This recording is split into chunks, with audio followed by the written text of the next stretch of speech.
Welcome to Trilobyte Studios Halloween month. This month we'll be focusing all on cryptids. Creatures that may or may not exist, but are nonetheless terrifying. We hope you enjoy the videos. Hey everyone, Carl here with Trilobyte Studios. Well, it's October, and if you couldn't tell from our creepy introduction, this entire month we're going to be looking at cryptids.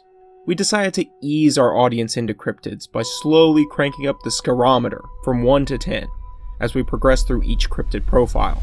That said, we're starting things off really slow. This cryptid is rated as a 1 on the scarometer, and is easily one of the most recognizable cryptids in the world. Everyone's favorite lake monster, Nessie! No, wait, that's not right. Everyone's second favorite lovable lake monster, Champ. Now, before we get started, I just wanted to take a minute to thank everyone for all the love and support, and to remind you that if you like the content, then please subscribe and come back every week for more Trilobyte Studios. Alright, let's begin. Lake Champlain lies between the states of New York and Vermont. The lake itself also extends into the Quebec region of Canada. It is in a temperate forest environment, is 107 miles long and 14 miles wide. The lake reaches a maximum depth of around 400 feet, and is home to a wide variety of species, including perch, bass, pike, gar, and sturgeon. It is in this environment that Champ is said to reside. But what exactly is Champ? Originally described by native peoples living around Lake Champlain, the Abenaki and the Iroquois described Champ as an 8 to 10 foot long water monster, which resembled a gigantic snake. Then later, in 1609, Samuel D. Champlain wrote that he saw a lake monster, some 5 feet long and as thick as a man's leg, possessing silver-gray scales that were impenetrable to a dagger. A pretty vague description from all parties, if I say so myself, but they are describing a scientifically plausible creature. Through the years, Champ continued to evolve, sporting fantastical features or measuring gargantuan sizes. It was in 1819 when the first of these fantastical sightings of Champ was reported. A Captain Crumb was in the Bulwaga Bay when he claims to have seen a creature measuring 187 feet long, with a head resembling a seahorse. The captain then claims that the creature reared more than 15 feet out of the water, which allowed the captain a better look at the monster. He says that the monster had 3 teeth, eyes the color of a peeled onion, and a red band round its neck. Personally, I think the captain may have had a bit too much to drink that day.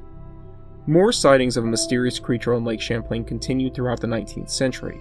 The legend of Champ grew to such that P.T. Barnum actually put a bounty on Champ's head so he could show off its hide at his World's Fair show.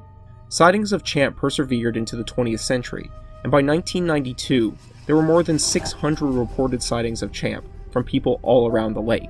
However, it was on Tuesday, July 5th, 1977, that the single most famous photo of Champ was taken. Sandra Mancy snapped the photo, and claims to have seen Champ later, in 1980, when she was driving with her husband along Lake Champlain. She looked out the window and spotted something curious, a post rising from the water, or what she thought was a post. She turned around to inform her husband, and when she turned back, the post was gone. Nothing but ripples on the surface of the water where the post had been. As the legend of Champ grew, so too did the sightings, each eyewitness claiming to have seen something else.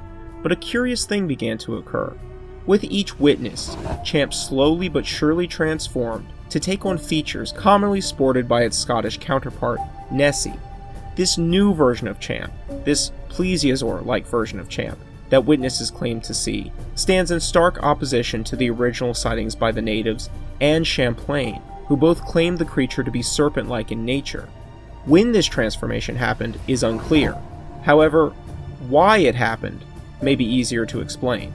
You see, the brutal truth is that the original sightings of Champ by the natives and Champlain were probably just large sturgeon or pikes that had grown to gargantuan sizes. However, when Champlain wrote in his journal that he had witnessed a monster, he in truth gave birth to a story, and stories change with time. Just as the word dog changes into the word frog in the Pass It On game we all played in elementary school, so too has Champ changed with our perception of the word monster. That explains the inconsistency with the descriptions of Champ over the years. Now, it is entirely possible that each witness who described a different creature did in fact see a different creature than Champlain and the natives, but that is unlikely to be the case. Regardless of if Champ is indeed real or not, it has become part of the modern culture in the people who live around Lake Champlain. Champ is everywhere. T-shirts, signs, bumper stickers, mugs, and even plushies. Champ in truth has become more than just a cryptid. It has become a mascot and an icon. No matter how times change, Champ too will change and continue to influence people for generations to come. We hope you enjoyed this first episode in the month of October, Cryptid Month. Stay tuned because there's still plenty more to come.